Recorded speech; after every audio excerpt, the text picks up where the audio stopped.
ಎಲ್ರಿಗೂ ನಮಸ್ಕಾರ.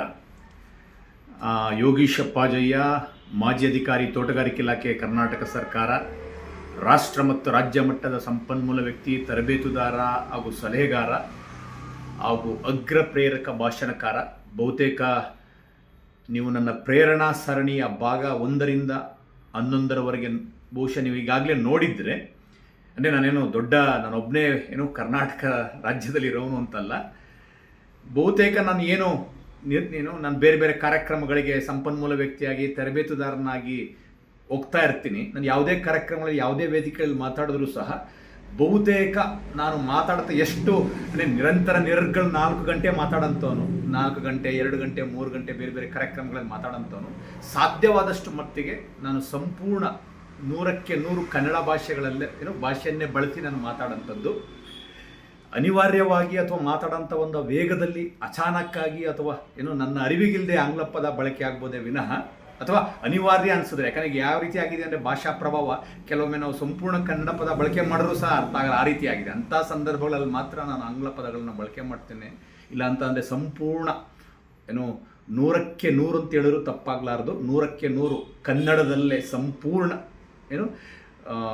ಮಾತಾಡೋಂಥ, ಅದರಲ್ಲಿ ವಿಶೇಷವಾಗಿ ಅಗ್ರ ಪ್ರೇರಕ ಭಾಷಣಕಾರಲ್ಲೂ ಸಹ ನಾನು ಸಹ ಒಬ್ಬ ಅಂತ ಹೇಳ್ಕೊಳ್ಳಿಕ್ಕೆ ಭಾಳ ಗರ್ವ, ಹೆಮ್ಮೆಯ ವಿಷಯ. ಬಹುಶಃ ಮೇಲ್ಗಡೆ ಅವನ ಅನುಗ್ರಹ.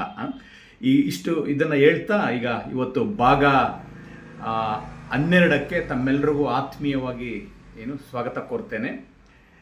ಭಾಗ 12ರ ಈ ಚಿಕ್ಕ ಕತೆ ಭಾಳಷ್ಟು ಸಲ ನೀವೆಲ್ಲ ಕೇಳಿರ್ಬೋದೇನೋ. ನಾನು ಸಹ ಭಾಳಷ್ಟು ಬೇರೆ ಬೇರೆ ಹಿಂದೆ ಚಿಕ್ಕ ಹುಡುಗ ಇದ್ದಾಗಿದ್ದನು ಬೇರೆ ಬೇರೆ ಕಾಲೇಜುಗಳಲ್ಲಿರ್ಬೋದು ಅಥವಾ ಶಾಲೆಗಳಲ್ಲಿ ವಿದ್ಯಾಭ್ಯಾಸ ಮಾಡುವಾಗ ಕೇಳಿರೋಂಥದ್ದು. ಅದ್ಭುತದಲ್ಲಿ ಅದ್ಭುತ. ಇದು ಅಷ್ಟೇ, ಪ್ರತಿಯೊಬ್ಬ ವ್ಯಕ್ತಿಗಳಿಗೂ ಇದು ಅನ್ವಯಿಸೋಂಥದ್ದು. ಯಾವುದೋ ಒಬ್ಬ ಅದ್ಭುತ ಶಿಲ್ಪಿ ಅಂದರೆ ಅದ್ಭುತ, ಈಗಾಗಲೇ ಶಿಲ್ಪಗಳನ್ನು ಕೆತ್ತಿರೋಂಥ ಒಬ್ಬ ಅದ್ಭುತ ಶಿಲ್ಪಿ ಅವನ ಕೆತ್ತಿರೋಂಥ ಎಲ್ಲ ಶಿಲ್ಪಗಳ ಒಂದು ಪ್ರದರ್ಶನ ಏರ್ಪಾಡು ಮಾಡಿದ್ದ. ಅದಕ್ಕೆ ಭಾಳಷ್ಟು ಜನ ಅವನ ಅದ್ಭುತವಾದಂಥ ಶಿಲ್ಪಗಳನ್ನು ನೋಡಿಕೊಂಡು ಪ್ರಶಂಸೆ ವ್ಯಕ್ತಪಡಿಸಿ ಅಥವಾ ಶ್ಲಾಘನೆಯನ್ನು ವ್ಯಕ್ತಪಡಿಸಿ ಎಲ್ಲ ಅವ್ರ ಪಾಡಿಗೆ ಅವರು ಹೋಗ್ತಾ ಇದ್ದರು. ಅದು ಯಾರೋ ಒಬ್ಬರು ಹಿರಿಯರು ಎಲ್ಲ ಪ್ರತಿಯೊಂದು ಶಿಲ್ಪಗಳನ್ನು ಭಾಳ ಸಮಯ ತಗೊಂಡು ತಾಳ್ಮೆಯಿಂದ ಸನೆಯಿಂದ ಗಮನಿಸ್ಕೊಂಡು ಹೋಗ್ತಾ ಇದ್ರಂತೆ. ಒಂದಕ್ಕಿಂತ ಒಂದು ಅದ್ಭುತ ಶಿಲ್ಪಗಳು, ಒಂದನ್ನು ಇನ್ನು ಮೀರ್ಸಂತ ಮತ್ತೊಂದು ಹೇಗೆ ಸಾಧ್ಯ ಆಗುತ್ತೆ, ಹೆಂಗೆ ಒಬ್ಬ ವ್ಯಕ್ತಿಗೆ ಅಥವಾ ಒಬ್ಬ ಶಿಲ್ಪಿಗೆ ಇಂಥ ಒಂದು ಅದ್ಭುತ ಶಿಲ್ಪಗಳನ್ನು ನಾನು ಕೆತ್ತನೆ ಮಾಡಲಿಕ್ಕೆ ಹೇಗೆ ಸಾಧ್ಯ ಅಂತ ಒಂದು ಇದರಲ್ಲಿ ಭಾಳ ಮನಸ್ಸಿಗೆ ಅವರೇ ಭಾಳ ಸಂತೋಷದಿಂದ ತಿಳ್ಕೊಳ್ಬೇಕು ಅನ್ನೋ ಕುತೂಹಲದಿಂದ ಹಾಗೆ ಹೋಗ್ತಾ ಇದ್ದಾಗ ಅಲ್ಲೇ ಅವರ ಅದೃಷ್ಟಕ್ಕೆ ಅಲ್ಲೇ ಆ ಶಿಲ್ಪಿ ಏನಿದಾನಲ್ಲ ಅವನು ಕಾರ್ಯಮಗ್ನನಾಗಿದ್ದ. ಅವನ ಪಾಡಿಗೆ ಇನ್ನೊಂದು ಯಾವುದೋ ಒಂದು ಕಲ್ಲಿನಲ್ಲಿ ಹೊಸ ಒಂದು ಶಿಲ್ಪವನ್ನು ಕೆತ್ತನೆ ಮಾಡ್ತಾ ಇದ್ದಂತೆ. ಹಿರಿಯರು ಕೇಳಿದಂತೆ ಭಾಳ ಸಂತೋಷ ಆಯಿತು. ನಾನು ಮುಖಾಮುಖಿ ಭೇಟಿಯಾಗಿದ್ದು ಭಾಳ ಸಂತೋಷ ಆಯಿತು. ಹಿರಿಯರು ಕೇಳಿದ್ರು, ಅಲ್ಲಪ್ಪ ಎಂಥ ಅದ್ಭುತ, ಒಂದಕ್ಕಿಂತ ಒಂದೊಂದು ಶಿಲ್ಪಗಳು ಅದ್ಭುತವಾಗಿದೆ, ಹೇಗೆ ಮಾಡ್ಲಿಕ್ಕೆ ಸಾಧ್ಯ ನೀನು ಅಂತ ಕೇಳಿದ್ರಂತೆ.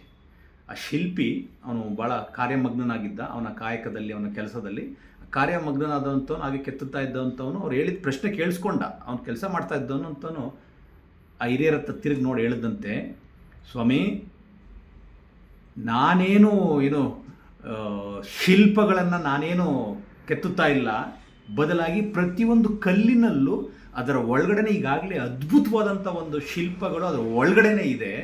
ನಾನು ಕೇವಲ ಅದರ ಸುತ್ತ ಇರೋಂಥ ಬೇಡದಿರೋಂಥ ಇದನ್ನು ಮಾತ್ರ ತೆಗಿತಾ ಇದ್ದೀನಿ ಅಷ್ಟೇ, ನಾನೇನು ಮಾಡ್ತಾ ಇಲ್ಲ ಅಂತ ಹೇಳಿದಂತೆ.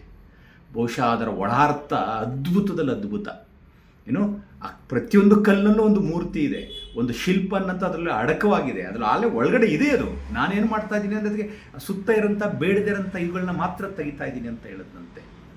ಅದರ ತಾತ್ಪರ್ಯ ಸಾರಾಂಶ ಇಷ್ಟೇ, ನಾವೆಲ್ಲರೂ ಸಹ ಭಗವಂತನ ಅದ್ಭುತ ಸೃಷ್ಟಿ, ಭಗವಂತನ ಅದ್ಭುತ ಶಿಲ್ಪಗಳು. ಏನಂತಂದರೆ ಕೆಲವೊಮ್ಮೆ ಏನಾಗುತ್ತೆ ಅಂದರೆ ಇದಕ್ಕೆ ತಾತ್ಪರ್ಯವನ್ನು ನಾವು 2 ರೀತಿ ಅದನ್ನು ಸಾರಾಂಶವನ್ನು, ತಾತ್ಪರ್ಯವನ್ನು ನಾವು 2 ರೀತಿ ನೋಡ್ಬೋದು. ಮೊದಲನೇದು ಬಂದು ನಾವೆಲ್ಲ ಅದ್ಭುತ ಶಿಲ್ಪಗಳೇ, ಏನು ಬೇಡದಿರೋಂಥದ್ದು. ಕೆಲವು ಸಲ ಅಶಿಸ್ತಿರ್ಬೋದೇನೋ, ಅಥವಾ ತಾಳ್ಮೆ ಇಲ್ದಿರೋಂಥದ್ದು ಇರ್ಬೋದೇನೋ, ಅಥವಾ ನಕಾರಾತ್ಮಕ ಚಿಂತನೆಗಳಿರ್ಬೋದು, ಅಥವಾ ಕೀಳಿರಿಮೆ ಇರ್ಬೋದು. ಅಂಥ ಕಸ ನಮ್ಮಲ್ಲಿ ಬೇಡದಿರೋಂಥದ್ದು ನಮ್ಮಲ್ಲಿ ಸೇರ್ಕೊಂಡು ಬಿಟ್ಟಿರ್ತದೆ ಅಷ್ಟೇ. ಅದನ್ನೆಲ್ಲ ನಾವು ತೆಗೆದ್ರೆ ನಾವೆಲ್ಲರೂ ಸಹ ಅದ್ಭುತವಾದಂಥ ವ್ಯಕ್ತಿಗಳಾಗಿ ನಾವು ನಿರ್ಮಾಣ ಆಗ್ಬೋದು ಅನ್ನೋಂಥದ್ದು ಒಂದು ತಾತ್ಪರ್ಯ ಅಥವಾ ಸಾರಾಂಶ. ಮತ್ತೊಂದು ತಾತ್ಪರ್ಯ ಸಾರಾಂಶ ಏನಂತಂದರೆ, ಯಾವಾಗ ಕಲ್ಲಿಗೆ ಉಳಿ ಮತ್ತು ಸುತ್ತಿಗೆಯ ಪೆಟ್ಟು ಬೀಳ್ತದೆ ನೋಡಿ, ಆವಾಗಲೇ ಅದ್ಭುತವಾದಂಥ ಅದು ಮೂರ್ತಿ ಅಥವಾ ಕೆತ್ತನೆ ಅಥವಾ ಶಿಲ್ಪ ಆಗಲಿಕ್ಕೆ ಸಾಧ್ಯ. ಅದೇ ಥರ ನಾವೂ ಸಹ ಶಾಲೆ ಓದುವ ವಿದ್ಯಾಭ್ಯಾಸ ಮಾಡ್ತಾ ಇದ್ದಂತಲೇ ಎಷ್ಟೋ ಜನ ಗುರುಗಳು ಪ್ರಯತ್ನ ಮಾಡ್ತಾರೆ, ನಮ್ಮ ಉಳಿ ಮತ್ತು ಸುತ್ತಿಗೆ ತಗೊಂಡು ನಮ್ಮನ್ನು ರೂಪಿಸಲಿಕ್ಕೆ ಪ್ರಯತ್ನ ಮಾಡ್ತಾರೆ, ಅಥವಾ ಪೋಷಕರು ಪ್ರಯತ್ನ ಮಾಡ್ತಾರೆ, ಅಥವಾ ಹಿತೈಷಿಗಳು ಪ್ರಯತ್ನ ಮಾಡ್ತಾರೆ, ಆತ್ಮೀಯ ಸ್ನೇಹಿತರುಗಳು ಪ್ರಯತ್ನ ಮಾಡ್ತಾರೆ. ನಮ್ಮಲ್ಲಿರೋಂಥ ಲೋಪದೋಷಗಳನ್ನು ಇರ್ಬೋದು, ನ್ಯೂನ್ಯತೆಗಳನ್ನು ಗುರುತಿಸಿ ಅದನ್ನು ಹೇಳಿ ಸರಿಪಡಿಸ್ಲಿಕ್ಕೆ ಪ್ರಯತ್ನ ಮಾಡ್ತಾರೆ. ನಾವು ಹೇಗೆ ಕಲ್ಲು ಆ ಉಳಿ ಮತ್ತು ಸುತ್ತಿಗೆ ಏಟಿಗೆ ಅದನ್ನು ಮುಕ್ತವಾಗಿ ಅದನ್ನದು ತೆರೆದಿಟ್ಕೊಳ್ತದೋ, ಅದು ಯಾವಾಗ ಕಲ್ಲು ಅದು ಶಿಲ್ಪಿಯ ಒಂದು ಉಳಿ ಮತ್ತು ಸುತ್ತಿಗೆ ಏಟನ್ನು ಸ್ವೀಕರಿಸಲಿಕ್ಕೆ ಯಾವಾಗ ಅದು ಸಿದ್ಧವಾಗುತ್ತೋ ಆವಾಗ ಅದು ಮೂರ್ತಿಯಾಗಿ, ಒಂದು ಶಿಲ್ಪವಾಗಿ ಅಥವಾ ಒಂದು ಅದ್ಭುತ ಕೆತ್ತನೆಯಾಗಿ ಹೊರಹೊಮ್ಮುತ್ತೆ. ಅದೇ ಥರ ನಾವೆಲ್ಲರೂ ಅಷ್ಟೇ ಸಹ ಹಿರಿಯರು ಅಥವಾ ಅನುಭವಸ್ಥರು ಅಥವಾ ಹಿತೈಷಿಗಳು ನಮ್ಮಲ್ಲಿರೋಂಥ ನ್ಯೂನ್ಯತೆಗಳನ್ನು ಹೇಳಿದಾಗ ನಮ್ಮ ಬೆನ್ನು ನಮಗೆ ಕಾಣೋದಿಲ್ಲ. ಬಹುಶಃ ಅದನ್ನು ನಾವು ಸ್ವೀಕರಿಸಿದಾಗ ನಾವು ಸಹ ಅದ್ಭುತ ಶಿಲ್ಪಗಳ ನಿಟ್ಟಿನಲ್ಲಿ ನಾವು ಸಹ ಒಂದು ಅದ್ಭುತ ವ್ಯಕ್ತಿಗಳಾಗಿ ಹೊರಹೊಮ್ಮೋದು ಅಂತ ಹೇಳ್ತಾ, ನಾವೆಲ್ಲರೂ ಸಹ ಭಗವಂತನ ಅದ್ಭುತ ಸೃಷ್ಟಿಗಳು.